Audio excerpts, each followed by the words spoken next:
हाँ जी बच्चों, कैसे हैं आप लोग। आपको पता ही है केमिकल बॉन्डिंग का पार्ट 1 हम ऑलरेडी डिस्कस कर चुके हैं। उस पार्ट 1 के अंदर हमारा जो डिस्कशन था वो था कि केमिकल बॉन्ड क्या है, केमिकल बॉन्ड का बनना क्यों हुआ, केमिकल बॉन्ड बनने के पीछे वजहें क्या है, केमिकल बॉन्डिंग बनने के लिए जो पहली वजह थी वो था ऑक्टेट रूल। ऑक्टेट रूल क्या है, ऑक्टेट रूल हमें क्या सिखा रहा है, ऑक्टेट रूल क्यों दिया गया, क्या उसका बेसिक था। फिर उसी को टारगेट करते हुए हमने आयोनिक बॉन्ड को सीखा। फिर आयोनिक बॉन्ड जो बना, आयोनिक बॉन्ड जो बना, उस आयोनिक बॉन्ड के बनने में कौन सा कॉन्सेप्ट यूज हुआ, तो वो हमने ऑक्टेट रूल को कॉन्सेप्ट के फॉर्म में यूज किया।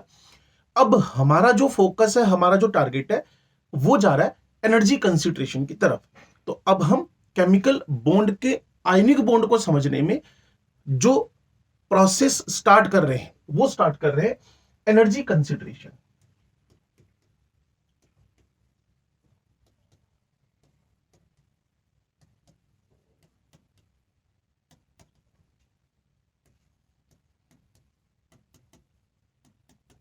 आयनिक बॉन्ड के बनने में एनर्जी कंसिडरेशन, आयनिक बॉन्ड के बनने में एनर्जी कंसिडरेशन। तो जो मैं आपको समझाने जा रहा हूं उसको एक ट्रिक के फॉर्म में आप यूज करें। नंबर 1 कि अगर कोई भी बॉन्ड आप बनाना चाहते हैं, चाहे वो आयनिक बॉन्ड बन रहा हो, चाहे वो कोवेलेंट बॉन्ड बन रहा हो, चाहे वो कोऑर्डिनेट बॉन्ड बन रहा हो, हमेशा एनर्जी एक्सोथर्मिक रहनी चाहिए। अब बच्चा कह रहा है हमेशा, हाँ जी बिल्कुल। If you want to make stable bond either ionic or covalent or coordinate, process should be exothermic, energy निकलनी चाहिए। एनर्जी अगर नहीं निकल पा रही है तो मान के चलिए वहां स्टेबिलिटी पॉसिबल ही नहीं है।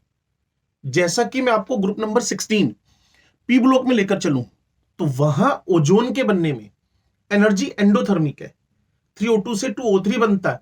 तो आपको यह भी पता है कि जो ओजोन बना वो अनस्टेबल है। तो एंडोथर्मिक कोई भी कंपाउंड अगर बनेगा, एंडोथर्मिक कोई भी कंपाउंड अगर बनेगा तो स्टेबल होने वाला नहीं है, वो स्टेबल होने वाला नहीं है। तो हमारे पास इसमें जो एनर्जी वाइज एनर्जी कंसिडरेशन से स्टेप्स आएंगे, नंबर 1 वो सबसे पहले होगा हीट ऑफ सब्लिमेशन। अगर आप 11th क्लास के, फिर मैं एक लाइन बोलूंगा, तो इस H को समझिएगा, ये हीट को इंडिकेट कर रहा है। दूसरा आयोनाइजेशन, यहां आपका पीरियोडिक टेबल काम आएगा। तीसरा सबसे पहले सब्लिमेशन हुआ, फिर आयोनाइजेशन हुआ। नेक्स्ट टारगेट पे मैं लेकर आया आयोनाइजेशन सब्लिमेशन के बाद bond dissociation, bond dissociation, then after electron gain, and finally जिसको आप बोलते हैं लैटिस। तो आपके पास 5 टाइप की एनर्जीज हैं, sublimation, ionization, bond dissociation, SIB and then EGL। तो SIB EGL, सब्लिमेशन हुआ, आयोनाइजेशन हुआ, बॉन्ड डिसोसिएशन हुआ, देन इलेक्ट्रॉन गेन हुआ, एंड फाइनली लैटिस एनर्जी हुई। ठीक है जी। SIB, SBI बैंक का नाम है, यहां SIB है। SIB EG lattice, sublimation, ionization, bond dissociation, electron gain, lattice. तो इन सबको मिलाकर, इन सब कंसीडरेशन के बाद हमारे दिमाग में ये रहना चाहिए कि इन सबका सम एक्सोथर्मिक होना चाहिए। इन सबको मिलाकर प्रोसेस शुड बी एक्सोथर्मिक। तो अपनी कॉपी में इसको लिख लीजिएगा, sublimation, ionization, bond dissociation, electron gain and lattice. अब मैं इंडिविजुअली हर टॉपिक को डिस्कस करने जा रहा हूं और टारगेट पे वही NaCl रखूंगा, टारगेट पे वही NaCl रखूंगा, जिसमें मैं आपको समझाऊंगा कि NaCl अगर मैं ऑक्टेट रूल से समझाना चाहता हूं, अगर मैं NaCl ऑक्टेट रूल से समझाना चाहता हूं तो मैंने सोडियम के इलेक्ट्रॉन को डोनेट करवाया, क्लोरीन को इलेक्ट्रॉन गेन करवाया, दोनों को कंबाइन करके हमने NaCl बनाया। लेकिन यहां जो कॉन्सेप्ट है वो जाएगा एनर्जी की तरफ। तो नंबर 1 वो है आपके पास हीट ऑफ सब्लिमेशन। अब बच्चे कह रहे हैं सर हीट ऑफ सब्लिमेशन की क्या नीड है आपको, बस ध्यान से सुनते जाइएगा अगले 15 मिनट, तो आपको सारी बातें समझ में आ जाएंगी। क्या हुआ जी, सोडियम का जो फिजिकल स्टेट है वो ऑलरेडी सॉलिड है, सोडियम का फिजिकल स्टेट, और वैसे भी मैक्सिमम मेटल्स सॉलिड फॉर्म में ही एग्जिस्ट करते हैं। मैं ये नहीं कह रहा 100%, मैक्सिमम, वर्ड्स पे ध्यान दीजिएगा। तो सोडियम सॉलिड फॉर्म में एग्जिस्ट कर रहा है, सोडियम को आपने सोडियम गैस में कन्वर्ट करना है। अब देखो बड़ी सिंपल सी बात है, अगर आप इस ग्लास को पिघलाना चाहते हैं, अगर आप इस पेन को पिघलाना चाहते हैं, तो श्योर है कि इसको हीट की रिक्वायरमेंट है। सॉलिड को लिक्विड में बदलना है तो हीट की रिक्वायरमेंट है, लिक्विड को गैस में बदलना है तो अगेन हीट की रिक्वायरमेंट है। तो ये प्रोसेस बाय डिफॉल्ट कैसा हो गया जी, एंडो। एंडो मतलब हीट एब्जॉर्ब हुई। तो 1 mole of the solid when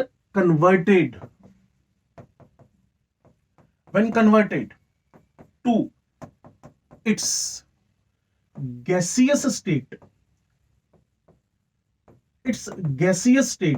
तो इस पूरे प्रोसेस में जो हीट एब्जॉर्ब हुई, उसको हमने क्या नाम दे दिया, हीट ऑफ सब्लिमेशन। अब आप कहेंगे सर हीट एब्जॉर्ब्ड है, जबकि आपने पिछले पेज पे बोला था प्रोसेस फाइनली कैसा होना चाहिए, एक्सो एक्सो एक्सो। ये तो एंडोथर्मिक प्रोसेस हो गया, हीट तो कैसी होनी चाहिए थी, एक्सो, ये तो एब्जॉर्ब्ड है। तो भाई साहब देखो, सोडियम सॉलिड को सोडियम गैस में लाने के लिए हीट तो आपको एब्जॉर्ब करवानी पड़ेगी, इसके बगैर तो काम चलेगा नहीं।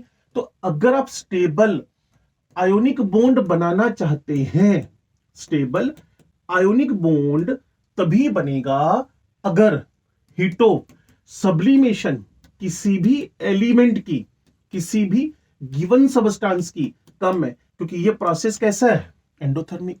तो कई बार बच्चों को मैं बोलता हूं, बैंक में गए, बैंक में आपने पैसे जमा करवाए, जब बैंक में आपने पैसे जमा करवाए तो जो डिपॉजिटेड मनी है, जो एंडोथर्मिक प्रोसेस है, वो कम होना चाहिए।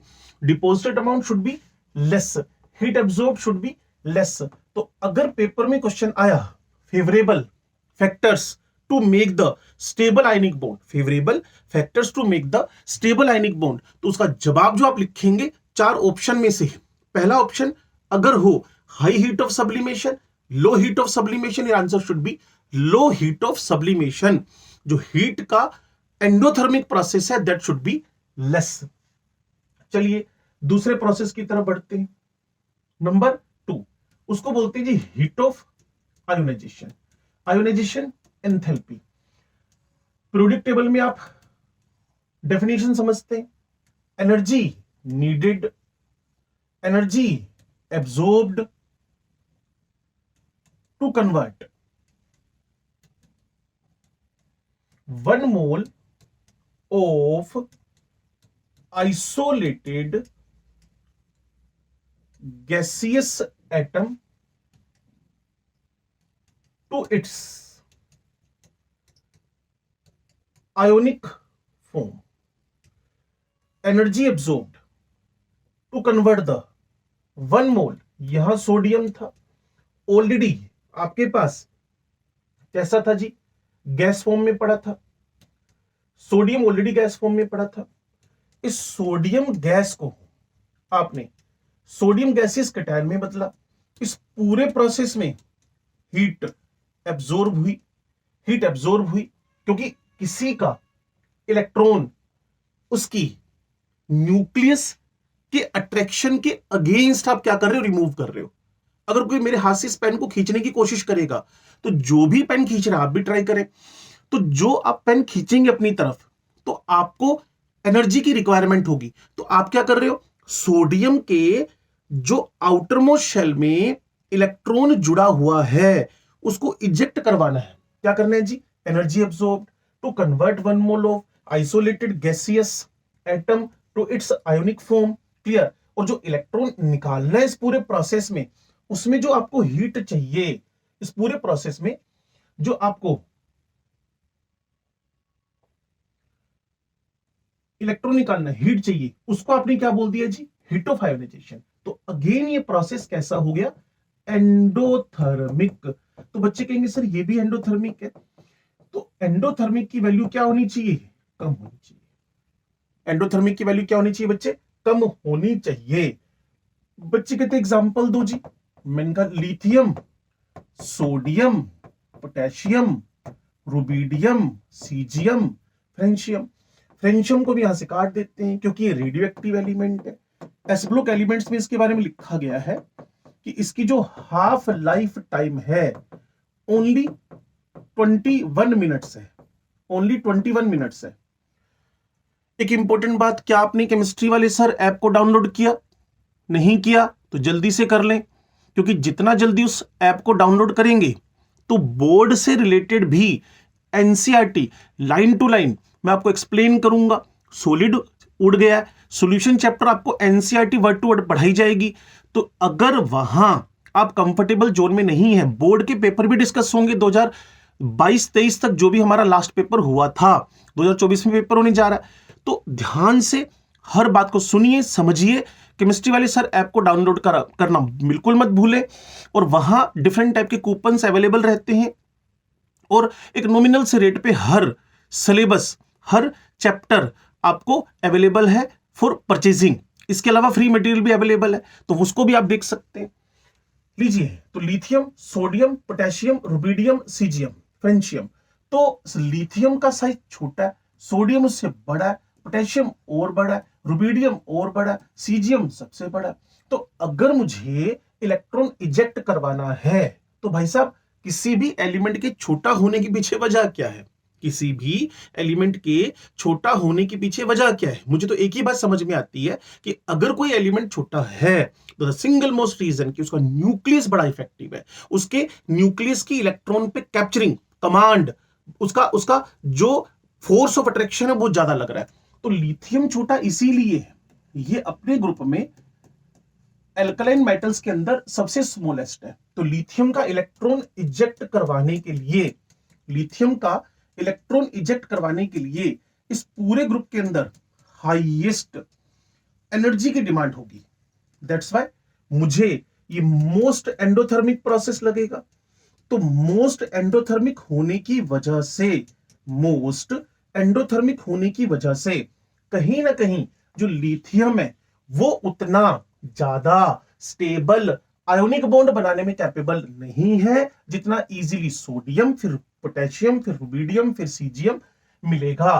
तो बच्चों से अगर पूछा गया क्वेश्चन कि फर्स्ट डे के सारे एलिमेंट्स को आप top to bottom ionic bond के लिए आयोनाइजेशन एनर्जी के बिहाफ पे इंक्रीजिंग ऑर्डर में लिखें, तो लिथियम से अच्छा सोडियम है, सोडियम से अच्छा आपका पोटेशियम है, पोटेशियम से अच्छा आपके पास रुबिडियम है, रुबिडियम से अच्छा आपके पास सीजियम है। तो ये आपके पास increasing order to make, order to make stable, stable ionic bond हुआ। किस बिहाफ पे? With respect to delta H ionisation, with respect to delta H ionisation, ionisation energy के बिहाफ पे ये हमारे पास lithium, sodium, potassium, rubidium, caesium increasing order to make the stable ionic bond हुआ। अब थोड़ा सा हम आगे बढ़ते हैं जी, थर्ड नंबर पे चलते हैं। सब्लिमेशन के बाद, आयोनाइजेशन के बाद तीसरी बात थी that is known as bond dissociation energy, bond dissociation energy. थोड़ा सा ये स्क्रीन से बाहर हुआ, मैं इसको अगले पेज पे लेके चलता हूं। बॉन्ड डिसोसिएशन एनर्जी, लो जी, third number bond dissociation energy और एंथैल्पी, बॉन्ड डिसोसिएशन एनर्जी और एंथैल्पी, बॉन्ड डिसोसिएशन एनर्जी और एंथैल्पी। देखो, अब आप किसी भी आयोनिक कंपाउंड को बनाने में जो स्टेप्स मैंने आपको पहले on the behalf of octet rule बताई थी, ऑन द बिहाफ ऑफ कि सोडियम का प्लस चाहिए, तो भाई साहब सोडियम का प्लस तो बन ही गया। अब यहां कहीं भी ऑक्टेट रूल का डिस्कशन तक भी नहीं है। ऑक्टेट रूल एक माइलस्टोन है to understand the formation of any type of bond, like covalent bond, like ionic bond, like coordinate bond.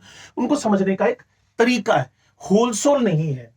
तो आपने यहां सोडियम प्लस तो बना लिया, एनर्जी कंसिडरेशन के बिहाफ पे आपने सोडियम प्लस तो बना लिया।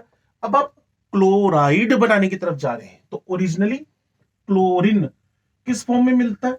डाई एटॉमिक फॉर्म में। ओरिजिनली क्लोरीन आपको किस फॉर्म में मिलता है? डाई एटॉमिक फॉर्म में, डायटोमिक फॉर्म में मिलता है। और ओरिजिनली ये मिलता भी किस फॉर्म में है? In the gaseous state. तो करना क्या है जी, इस क्लोरीन को क्लोरीन एटम्स में कन्वर्ट करना है। तो फिर वही बात आपसे कह रहा हूं कि अगर आप किसी भी चीज को तोड़ना चाहते हैं, ब्रेक करना चाहते हैं, तो उस पूरे प्रोसेस में एनर्जी की रिक्वायरमेंट होगी।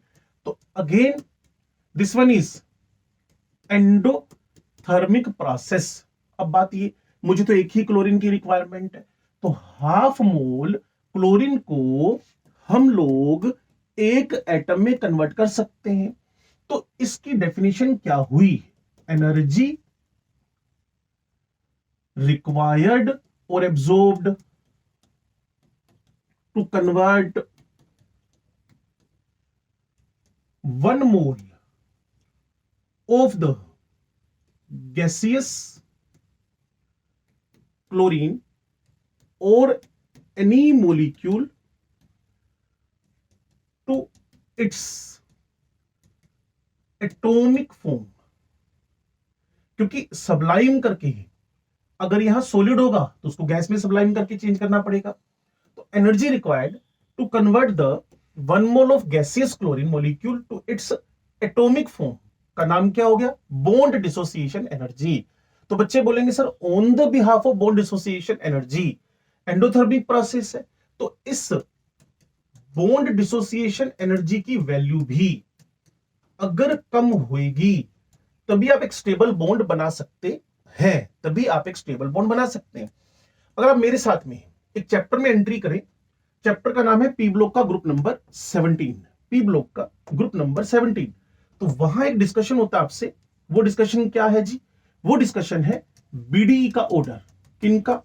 Of the halogens. तो वैसे तो बड़ा इंपॉर्टेंट क्वेश्चन माना जाता है उसको पी ब्लॉक एलिमेंट से भी। तो फ्लोरीन क्लोरीन ब्रोमीन एडमी से क्लोरीन की बॉन्ड डिसोसिएशन एनर्जी हाईएस्ट है, देन आपके पास ब्रोमीन है, उसके बाद आपके पास फ्लोरीन है, फिर आपके पास आयोडीन है। फ्लोरीन की बॉन्ड डिसोसिएशन एनर्जी इसी चैप्टर में समझाऊंगा कि एफ एफ का जो lone pair repulsion at the short bond distance हुआ, शॉर्ट बॉन्ड डिस्टेंस के बिहाफ पे इस बॉन्ड को ब्रेक करना इजी हो गया। तो अगर मैं से कोई पूछेगा सर बॉन्ड डिसोसिएशन एनर्जी के बिहाफ पे आप इन सब में से किसको बेस्ट मानते हो to make the stable ionic bond, तो मैं बच्चे बोलूंगा कि बॉन्ड डिसोसिएशन एनर्जी का एंडोथर्मिक प्रोसेस है और इसकी बॉन्ड डिसोसिएशन एनर्जी सबसे ज्यादा है। तो ये मेरे लिए कोई ज्यादा suitable molecule to make the ionic bond नहीं है as compare to bromine, fluorine and iodine on the behalf of bond dissociation energy.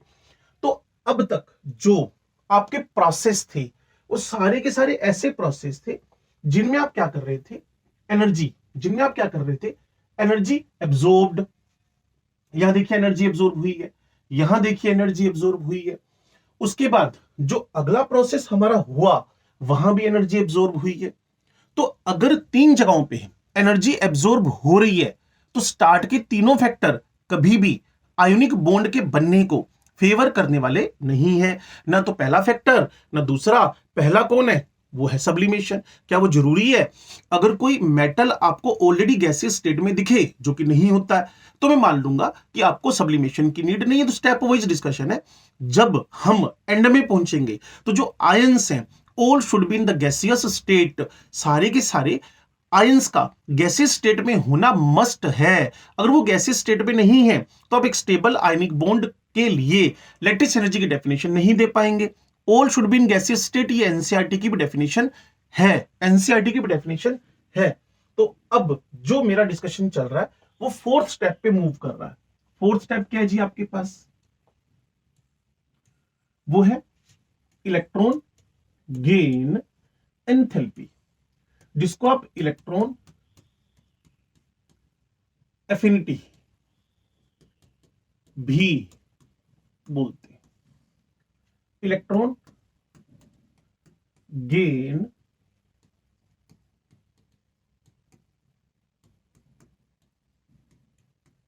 Enthalpy.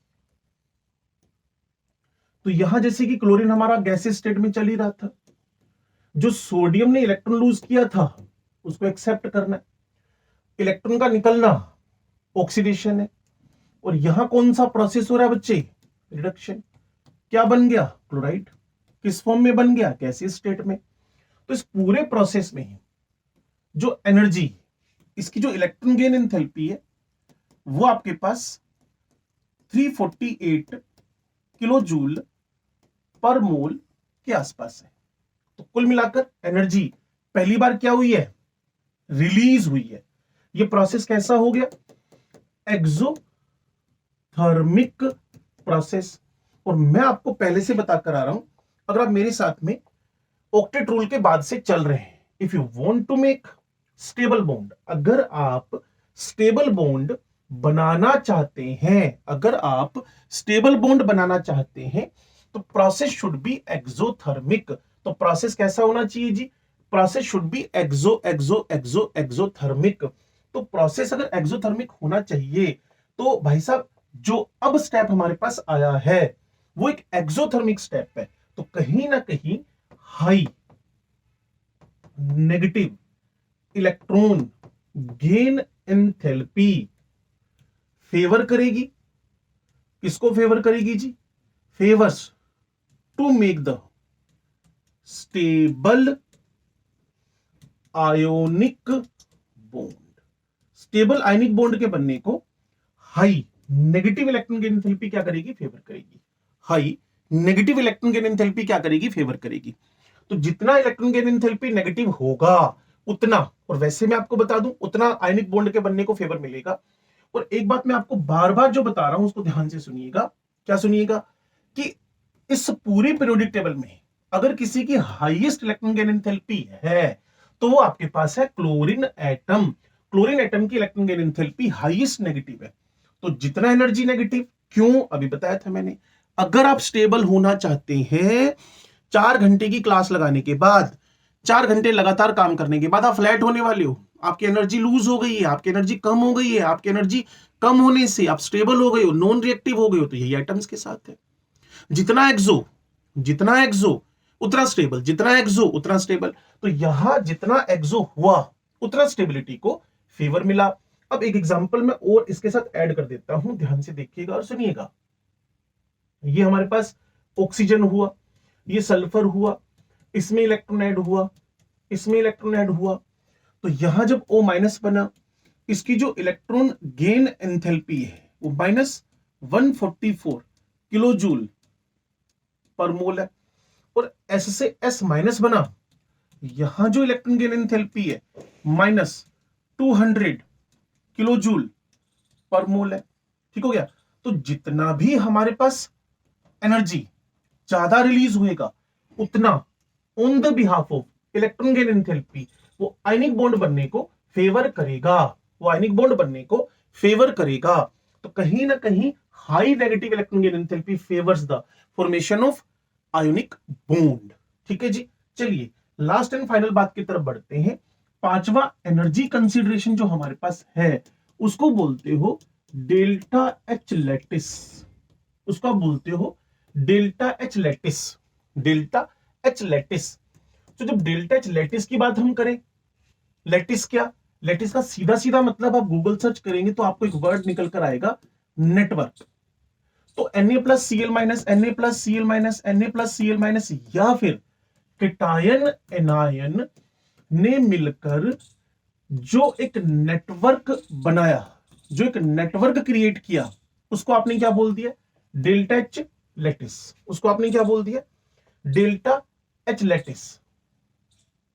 ठीक है जी। तो इसमें बोलना क्या है जी, अभी तक जो आपके पास एक गैसियस केटायन बना हुआ है, दूसरा गैसियस एनायन बना हुआ है, इन दोनों ने कंबाइन होकर NaCl कंपाउंड बनाना है।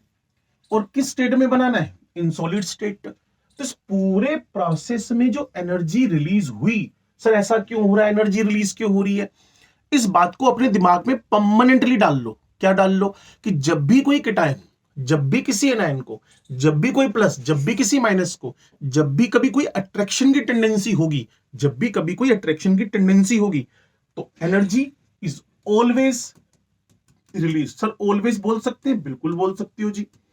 चाहे आप नीट देने जा रहे हो, चाहे आप जेई देने जा रहे हो, तो आपको समझना पड़ेगा, क्या समझना पड़ेगा कि कहीं ना कहीं अट्रैक्शन की एनर्जी ऑलवेज क्या होती है? एक्सोथर्मिक। तो लेटिस एनर्जी एक्सोथर्मिक है। अब सबसे बड़ी प्रॉब्लम पता है क्या आती है?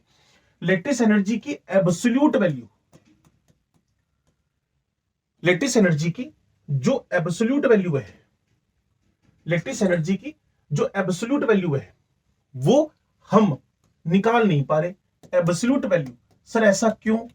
भाई साहब लेटिस एनर्जी की एब्सोल्यूट वैल्यू, तो कम से कम इतना तो हमें समझना पड़ेगा ये बनती किससे है? ये केटायन और एनायन, केटायन एनायन, क्या ये फ्री फॉर्म में एग्जिस्ट कर सकते हैं?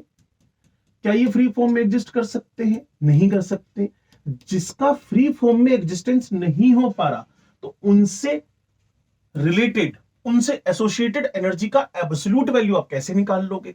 तो जब भी आपसे कोई क्वेश्चन पूछा जाएगा, चाहे आप थर्मोडायनेमिक्स में हो, मैं दोनों चीजें भी दिखाने वाला हूं आपको, चाहे आप थर्मोडायनेमिक्स में हो या जेई के नीट के किसी भी क्वेश्चन पेपर में हो, तो वहां आपसे ऑलवेज लेटिस एनर्जी ही पूछी जाएगी।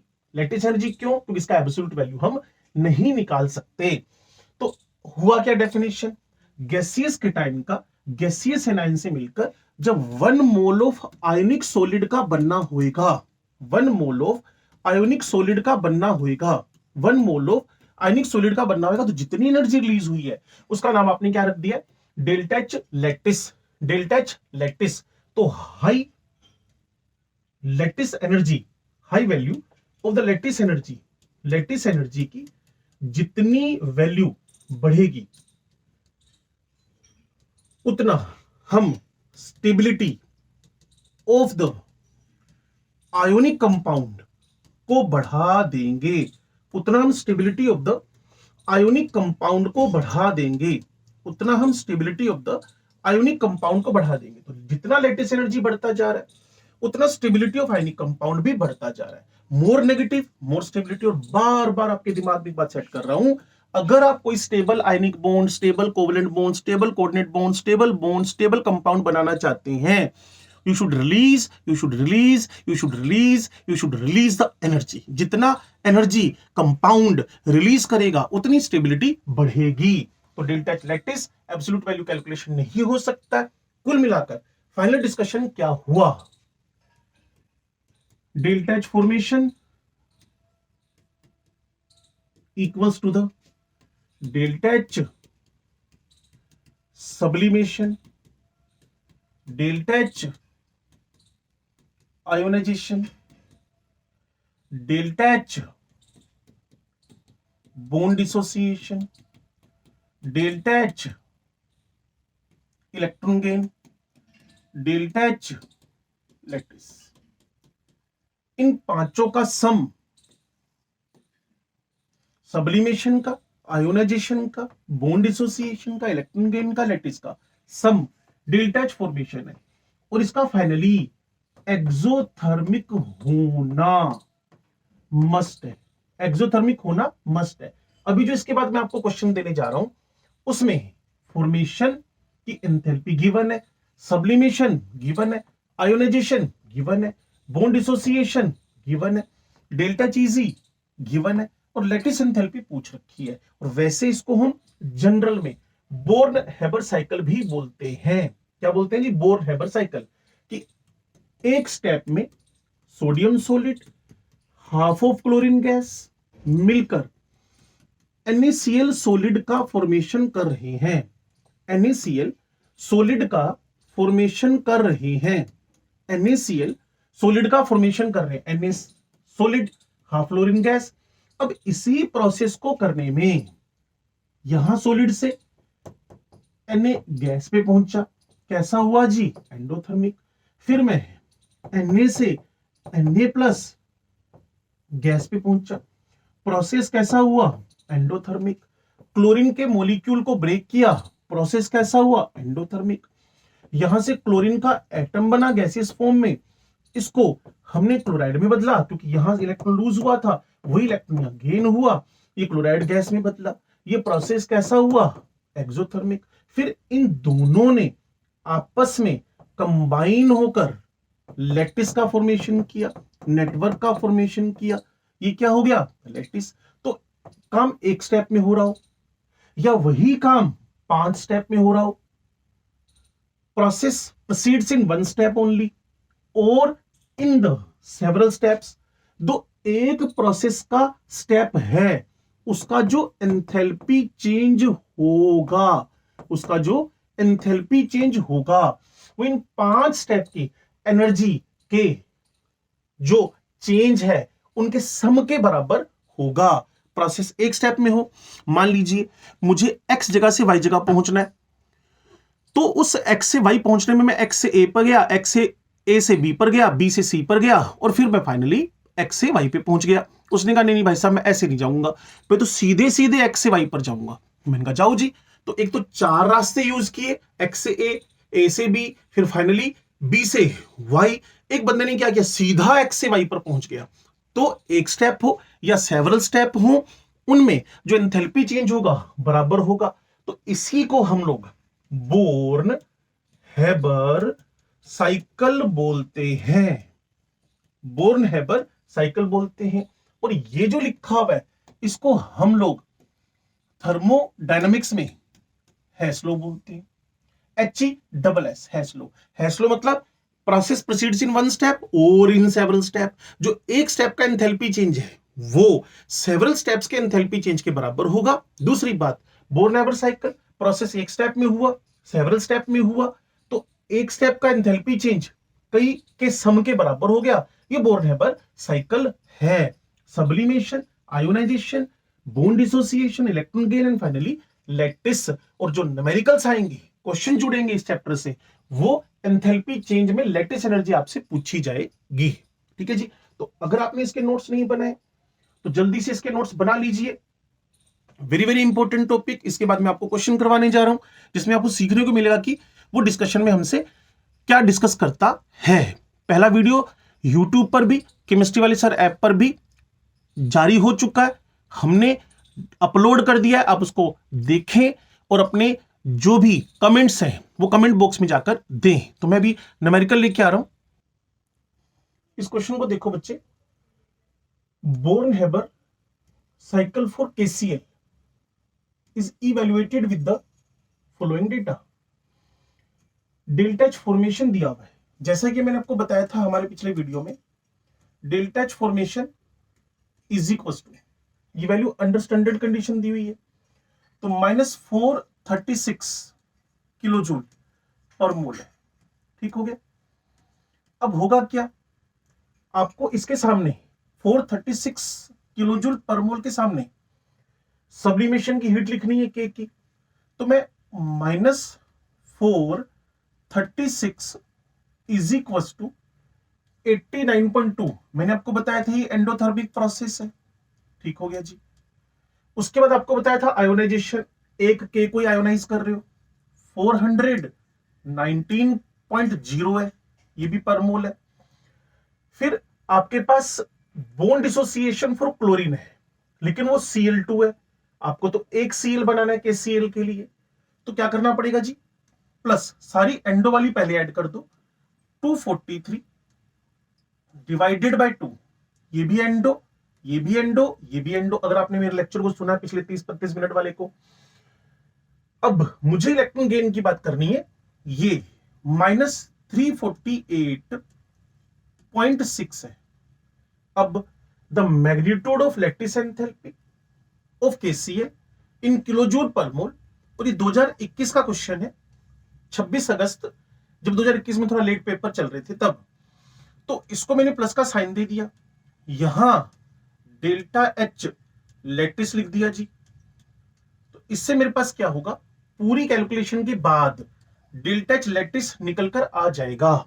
तो अगर आप इस क्वेश्चन को एग्जैक्टली समझ गए तो क्या चाहता था इस क्वेश्चन में, बोर्न हेबर साइकिल KCl का इवेल्युएट हुआ है ये फॉलोइंग डेटा बनाने से। KCl का हीट ऑफ फॉर्मेशन दिया हुआ है, तो इस पूरे की कैलकुलेशन करने के बाद जो हमारा फाइनल आंसर बनेगा वो बनेगा वो बनेगा 718 किलो जूल पर मोल। तो 718 किलो जूल पर मोल आंसर आ जाएगा।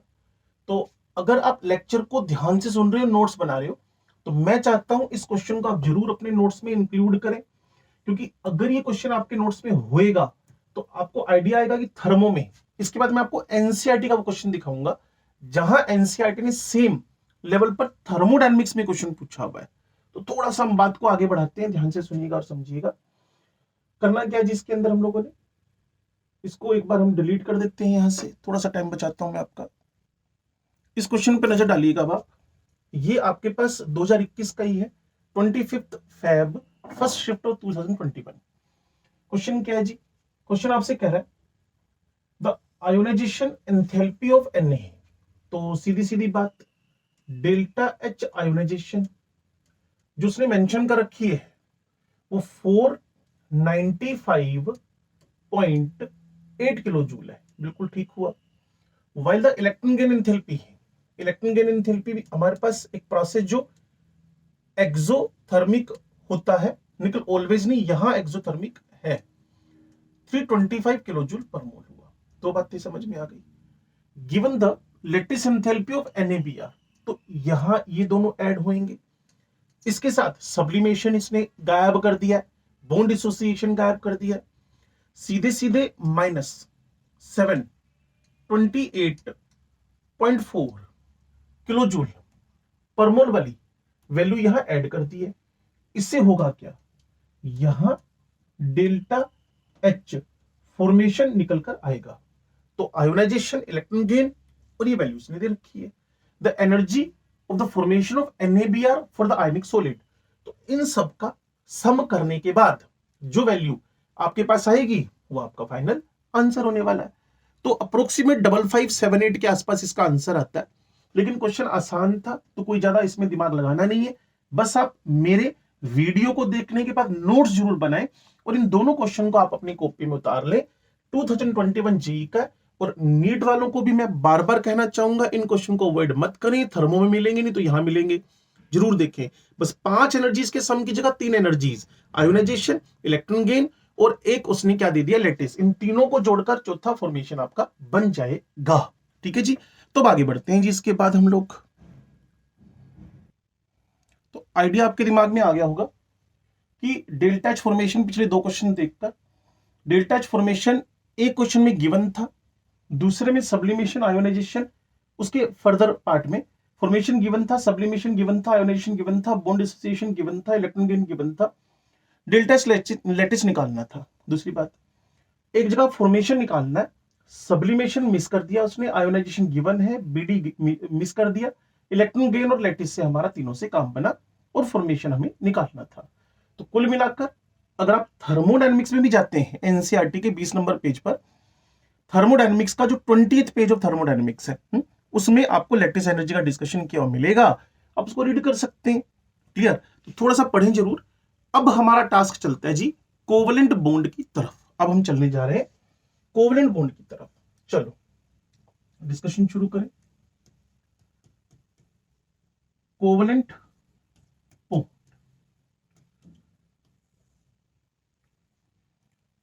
कोवलेंट बॉन्ड क्या, कोवलेंट बॉन्ड और कोऑर्डिनेशन होने के बाद मैं आपको लैटिस एनर्जी पर थोड़ा सा स्टेटमेंट दूंगा कि लैटिस एनर्जी क्या है, इसका फॉर्मूला क्या है, लैटिस एनर्जी किससे अफेक्ट हो रही है, लैटिस एनर्जी टॉप से बॉटम कंपाउंड्स में कैसे इंक्रीज डिक्रीज कर सकती है। क्लियर ना? उसके बारे में बात करते हैं और आयनिक कंपाउंड्स के कैरेक्टरिस्टिक्स के बारे में बात करेंगे। लेकिन पहले कोवलेंट समझा दें आपको एक बार ना। Covalent bond, it is based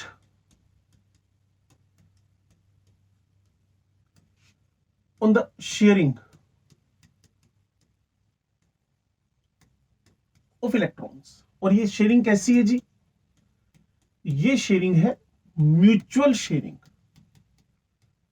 ये शेयरिंग है mutual sharing.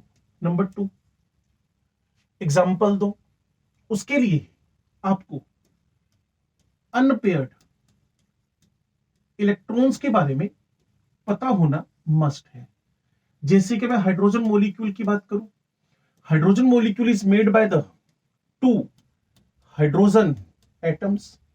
What is the electron configuration? 1s1, 1s1.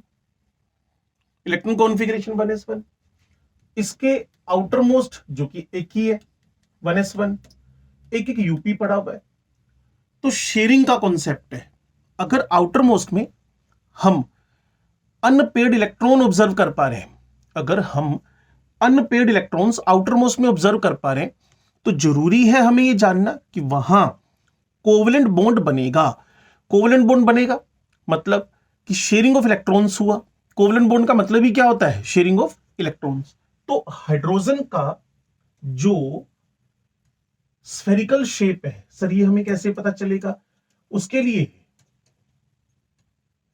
Structure of atom की रीडिंग करनी है. इसके पास अनपेयर्ड है, इसके पास अनपेयर्ड है. ये अनपेयर्ड अगर पेयर्ड हो जाए, अगर अनपेयर्ड पेयर्ड हो जाए, तो कुछ ऐसा सीन बनने वाला है. ऐसा सीन बनेगा तो आउट ऑफ दीज टू कोई एक एंटी क्लॉकवाइज होएगा. और यहां जो बना हुआ है उसको आप बोलते हो मोलिकुलर ऑर्बिटल, क्योंकि यहां मॉलिक्यूल बन चुका है. और इससे पहले क्या था? Atomic orbital. तो एटम्स का मॉलिक्यूल में कन्वर्जन हुआ ड्यू टू शेयरिंग. इसको NCERT Langmuir concept of the bonding भी बोलती है. Langmuir concept of the bonding भी बोलती है एनसीईआरटी.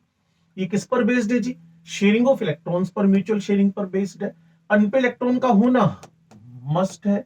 सर अनपेयर्ड इलेक्ट्रॉन ना हो तो भाई साहब हीलियम है ही, जिसके आउटर मोस्ट में अनपेयर्ड इलेक्ट्रॉन है नहीं, तो वो बॉन्डिंग नहीं कर पा रहा है. तो हमने सबसे पहला एग्जांपल हाइड्रोजन उठाया. 1s1 कॉन्फ़िगरेशन था. और आपको बताऊं ये पूरा चैप्टर कोवेलेंट बॉन्ड को समझाने में निकल जाएगा. वीबीटी इसके बाद का टारगेट बनेगा. बीच में हम पहले ऑक्टेट रूल के एक्सेप्शन पढ़ ले, कुछ बातें भी पेंडिंग है उनको पढ़ने जा रहे हैं. तो पूरा के पूरा चैप्टर वीबीटी हो, चाहे वीएससी पीआरटी हो, चाहे हाइब्रिडेशन हो, इस सब एक ही बात को समझाने में निकल जाएंगे. तो अनपेयर्ड इलेक्ट्रॉन्स जरूरी है. 1s1. इन अनपेयर्ड इलेक्ट्रॉन की क्या हुई? शेयरिंग हुई. क्लियर ना? मान लीजिए अब क्लासरूम में गए, क्लासरूम में टीचर ने आपको कहा था सबको 2 पेन लाने हैं जो ब्लू कलर के होने चाहिए. आपने कहा ठीक है. आप सुबह उठे लेकिन थोड़ी लेट हो गए. आपने सब चीजें तो संभाल ली है, लेकिन टीचर की ये वाली बात सिर्फ जो वर्बली बोली गई थी आपको याद नहीं रही. आपने एक पेन ले लिया जो नॉर्मली आपके पास होता है. क्लास में जाकर आपने देखा सभी 2-2 पेन लेकर आ रखे. आपका क्लोज फ्रेंड था, उससे आपने कहा भाई मेरी हेल्प करो. जब टीचर बोलेगा कि 2-2 पेन दिखाओ, तो यूं करना, जब मेरी टर्न आएगी तो तुम मुझे अपना एक पेन दे देना जिससे मैं 2 पेन दिखा पाऊंगा. तो जैसे ही टीचर ने कहा अपने अपने पेन दिखाओ, तो बच्चों ने क्या किया? अपने अपने पेन ऐसे उठाए सिंगल सिंगल. लेकिन जिसके पास एक था उसने अपने फ्रेंड से लिया और 2 दिखा दिए. अब लेकर तो एक आया था, लेकिन फ्रेंड के साथ शेयर करने से, लेकर तो एक आया था, फ्रेंड के साथ एक शेयर करने से बच गया. चाहे वो झूठ बोला लेकिन बच गया. यहां भी वही सीन है, यहां भी वही सीन है. यहां हाइड्रोजन के पास इलेक्ट्रॉन तो एक ही है, हाइड्रोजन के पास इलेक्ट्रॉन तो एक ही है, लेकिन जो बॉन्ड बना रहा है तो 2 हो गए. वो 2 कैसे हुए? शेयरिंग करने से हुए. क्या और कोई एग्जांपल दे सकते हो आप? बिल्कुल देंगे जी. फ्लोरीन का कंसेप्ट याद रखना. कंसेप्ट क्या है? आउटर मोस्ट में यूपीज का होना मस्ट है. 1s2, 2s2, 2p5. ये कौन है? Outer most. आपने पहला वीडियो देखा होगा. 1s2, 2s2, 2p5, ये आउटर मोस्ट है. अब आउटर मोस्ट के अंदर यूपी चेक करने हैं. मैंने कल बताया था आपको बच्चे गलती क्या करते हैं, आउटर मोस्ट शेल 2p5 को बोल देते हैं, जबकि आउटर मोस्ट शेल नहीं है, ये आउटर मोस्ट सब शेल है. तो आउटर मोस्ट शेल 2 ही तो शेल है, 1 और 2. तो 2 से बिलोंग करने वाले सारे के सारे जितने भी हैं वो सारे के सारे आपके पास आउटर मोस्ट शेल ऑर्बिट की कैटेगरी में जाएंगे. एक यूपी है और 3 पेयर्ड है. तो 2 डेफिनेशन अपने दिमाग में हमेशा रखो. एक तो वैलेंसी की डेफिनेशन रखो. वैलेंसी क्या है जी? Unpaired electrons in outermost shell कोई एक्सपेंड करेगा नहीं करेगा, सारी बातें मैं आपको बताऊंगा, बस आप थोड़ा जुड़े रहिएगा, कनेक्टेड रहिएगा। अगर आप कनेक्टेड रहते हैं तो आपको सारी बातें समझ में आएंगी। अगर आप कनेक्टेड रहते हैं तो सारी बातें आपके दिमाग में आराम से एंटर कर जाएंगी। वैलेंसी के बाद एक डेफिनेशन और आएगी, उसको बोलते हैं loan pair of the electrons. Loan pair of the electrons, loan pair of the electrons. अब ये क्या है? लोन मतलब अलोन। जनरली बच्चों से मैं पूछता हूं क्लासरूम में, तो बच्चे बोलते हैं सर जो बॉन्ड ना बनाए। फिर मैं उनसे पूछा कोऑर्डिनेट बॉन्ड कौन बना रहा है भाई? तो आपको ना कोई ऐसी डेफिनेशन नहीं देनी है जो आपको कंट्रोवर्सी क्रिएट करवाए, जो आपको कंट्रोवर्सी क्रिएट करवाए। तो आपको क्या बोलना है? लोन पेयर ऑफ इलेक्ट्रॉन्स क्या है? Lone pair of electrons are the paired electrons in outer, paired electrons in the outermost shell. जो आउटर मोस्ट शेल है उसमें पेयर्ड इलेक्ट्रॉन। तो फ्लोरीन का सीन जब आप देखेंगे, इस पर आपको 3 तो पेयर्ड दिखेंगे और एक अनपेयर्ड दिखेगा। तो अनपेयर्ड वाला क्या बन गया बच्चे? ये बन गया आपकी फ्लोरीन के लिए वैलेंसी, और ये 3 क्या बन गए? Loan pair of the electron. वैसे यूट्यूब वीडियोस में आपको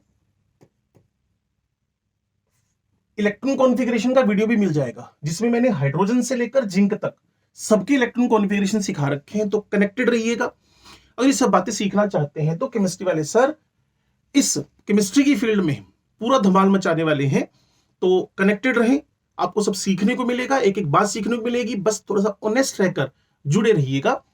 तो फ्लोरीन के पास आउटर मोस्ट में एक यूपी पड़ा हुआ है, तो फ्लोरीन को फ्लोरीन से ही हेल्प मिलने के चांस दिखे तो फ्लोरीन फ्लोरीन दोनों ने एक एक इलेक्ट्रॉन की क्या कर ली है? शेयरिंग कर ली है।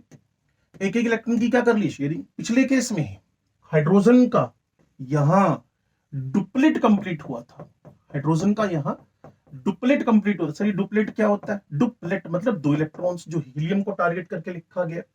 और यहां जो फ्लोरीन है ऑक्टेट कंप्लीट हो गया है। 1 2 3 4 5 6 7 8, और यहां भी फ्लोरीन का ऑक्टेट कंप्लीट हो गया है। तो ऑक्टेट रूल को बेस बनाकर हमने फ्लोरीन और हाइड्रोजन का बनना सीखा। हाइड्रोजन हमने डुप्लेट से सीखा और फ्लोरीन का बनना हमने ऑक्टेट रूल से सीखा। क्या सर ऑक्टेट रूल सब कुछ है? मैंने आपको बार बार कहा ऑक्टेट रूल होल सोल नहीं है। ऑक्टेट रूल स्टेबिलिटी अंडरस्टैंड करने के लिए एक माइलस्टोन है हमारे पास, बात को समझने का केवल मात्र एक तरीका है, लेकिन वो सब कुछ नहीं है। सब कुछ अगर किसी को बोलना चाहते हो तो आप बोल सकते हो that is only and only energy consideration, energy concept. ठीक होगी बात? तो फ्लोरीन का बनना हुआ, ऑक्टेट रूल से हमने इसका बनना सीखा है। तो कोवलेंट बॉन्ड के बारे में इससे ज्यादा मैं इस टॉपिक में बता नहीं पा रहा, आपको सीखना है तो अब आपको वीबीटी में, वीएससीपीआरटी में, हाइब्रिडेशन में, इन सब में एंट्री मारनी पड़ेगी, लेकिन उसमें थोड़ा टाइम है अभी, उसमें थोड़ा टाइम है अभी। तो अब क्या सीखने जा रहे हैं भाई हम लोग? अब हम सीखने जा रहे हैं coordination bond. Coordination bond, coordination bond को आप लोग, कोऑर्डिनेशन बॉन्ड को आप लोग डेटिव बॉन्ड भी बोलते हो। कोऑर्डिनेशन बॉन्ड का दूसरा नाम डेटिव बॉन्ड भी है। कोऑर्डिनेशन बॉन्ड का दूसरा नाम डेटिव बॉन्ड भी है। कोऑर्डिनेशन बॉन्ड को हम डेटिव बॉन्ड भी बोलते हैं। Coordination bond is also known as the dative bond. तो number 1, minimum requirement to make the coordination bond क्या है? Minimum requirement, minimum requirement to make the coordinate bond क्या है? Minimum requirement. तो मिनिमम रिक्वायरमेंट आपको होगी एक एम्प्टी ऑर्बिटल हो, मिनिमम 1 एम्प्टी ऑर्बिटल। सर कौन सा वाला? कोई भी, एस हो, पी हो, डी हो, एक एम्प्टी ऑर्बिटल होना चाहिए हमारे पास। फिर minimum 1 loan pair of electron होना चाहिए। तो जिसके पास एम्प्टी होगा, जिसका हाथ खाली है, उसको आप एक्सेप्टर बोलने वाले हो, जिसके हाथ भरे हुए हैं उसको आप डोनर बोलने वाले हो। तो जब भी आप कोऑर्डिनेट बॉन्ड का फॉर्मेशन करेंगे तो डोनर से एक्सेप्टर की तरफ एक एरो शो करेंगे, डोनर से एक्सेप्टर की तरफ एक एरो शो करेंगे, डोनर से एक्सेप्टर की तरफ, डी से एक्सेप्टर की तरफ एक एरो शो करेंगे और ये एरो हमेशा कोऑर्डिनेट बॉन्ड को इंडिकेट करेगा। फिर क्या करना है जी, फिर एग्जांपल में चलते हैं हम लोग। एग्जांपल, अमोनिया एक ऐसा मॉलिक्यूल है जिसके पास लोन पेयर है, BF3 एक ऐसा मॉलिक्यूल है जिसके पास एम्प्टी ऑर्बिटल है। अगर आप 11th में है तो थोड़ा टेक्निकल आपको दिक्कत यहां आ सकती है, 12वीं पास है तो आपको समझ में आएगा। अमोनिया के पास 3 बॉन्ड बनाने के बाद एक लोन पेयर बचता है। कैसे? लो जी, 1s2 2s2 2p3। Sir outermost ये वाला है जी। Sir lone pair outermost में जो वैलेंसी के बाद बच गए, वैलेंसी 3 बनाने के बाद एक बच गया, तो ये लोन पेयर ऑफ इलेक्ट्रॉन है। बोरोन की बात करें, बोरोन 1s2 2s2 2p1, यहां इसने 3 वैलेंसी बना रखी है, बिल्कुल बना रखी है जी। और अगर आपको पिछले लेक्चर का थोड़ा सा टॉपिक याद है, एक्साइटेशन, तो जिसके आउटर मोस्ट में अनपेयर्ड होगा और पेयर्ड होगा, जिसके आउटर मोस्ट में अनपेयर्ड ये रहा।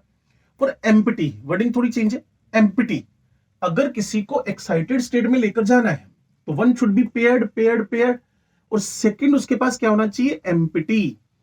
तो इसका एक्साइटेशन यहां से फिक्स होगा।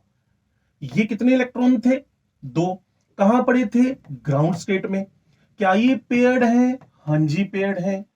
क्या इस पी के पास, पी सबशेल के पास 3 ऑर्बिटल है, हां जी है। px py pz नाम है, इनमें ये क्या पड़ा हुआ है, empty orbital. Paired empty paired empty paired empty, तो किसी को पेयर्ड से एम्प्टी में जाने का मौका मिलेगा तो उसको बोलते हैं ग्राउंड स्टेट से कहां तक पहुंचना, एक्साइटेड स्टेट तक आना। लेकिन ये वाला ऑर्बिटल एम्प्टी पड़ा हुआ है, तो इससे हमारी डिमांड कंप्लीट हो गई। अमोनिया ने अपना लोन पेयर बोरोन को डोनेट करके एक कोऑर्डिनेट बॉन्ड का फॉर्मेशन किया है। बोरोन ने अपना लोन पेयर BF3 के एम्प्टी ऑर्बिटल को डोनेट करके एक कोऑर्डिनेट बॉन्ड का फॉर्मेशन किया है। क्या ये अमोनिया H+ के साथ भी कोऑर्डिनेट बॉन्ड बना सकता है? बिल्कुल बना सकता है जी, लोन पेयर है। ये भाई सब सन्नाटा पड़े हुए, खाली पड़े हुए, तो अमोनिया का लोन पेयर इस हाइड्रोजन के एम्प्टी को डोनेट होने से अमोनिया H+ करके ये बॉन्ड बन जाएगा, अमोनिया H+ करके ये बॉन्ड बन जाएगा। ये कोऑर्डिनेट बॉन्ड का कॉन्सेप्ट, और पूरी 12वीं पूरी 12th क्लास का कोऑर्डिनेशन कंपाउंड्स एक ऐसा चैप्टर है जहां लीगेंड्स अपना लोन पे डोनेट कर करके central atom, central metal atom के साथ में कोऑर्डिनेट बॉन्ड बनाते हैं, कोऑर्डिनेट बॉन्ड बनाते हैं। तो कुल मिलाकर मेरा टारगेट अभी ऑक्टेट रूल और लिटिल बिट एनर्जी को यूज करके समझाना था कि आउटर मोस्ट में अगर एम्प्टी ऑर्बिटल है, आउटर मोस्ट में अनपेयर्ड है, आउटर मोस्ट में 8 होने की कैपेबिलिटी है, तो ईदर डोनेट और गेन और म्यूचुअल शेयरिंग और सिंगल साइडेड शेयरिंग, इसे 3 टाइप के बॉन्ड हम सीख सकते हैं, आयनिक, कोवलेंट एंड कोऑर्डिनेट। अब इन 3 कॉन्सेप्ट को सीखने के बाद हमारा जो दिमाग जाएगा वो एक तो लुईस डॉट स्ट्रक्चर पे जाएगा। नया सिलेबस अपडेटेड फॉर्म में आपके पास है कि लुईस डॉट स्ट्रक्चर भी हमें बनाने आने चाहिए, ऑक्टेट रूल के एक्सेप्शन केस भी हमें आने चाहिए जो कि 2023 में क्वेश्चन था, तो एक्सेप्शन केस पे भी हम बात करेंगे और लुईस डॉट स्ट्रक्चर पर भी हम बात करेंगे। तो आज ये जो वीडियो आप देख पा रहे हैं 1 आवर के आसपास है, इसमें इंफॉर्मेशन थी कि आयनिक बॉन्ड कैसे बने, कोवलेंट कैसे बने, कोऑर्डिनेट कैसे बने।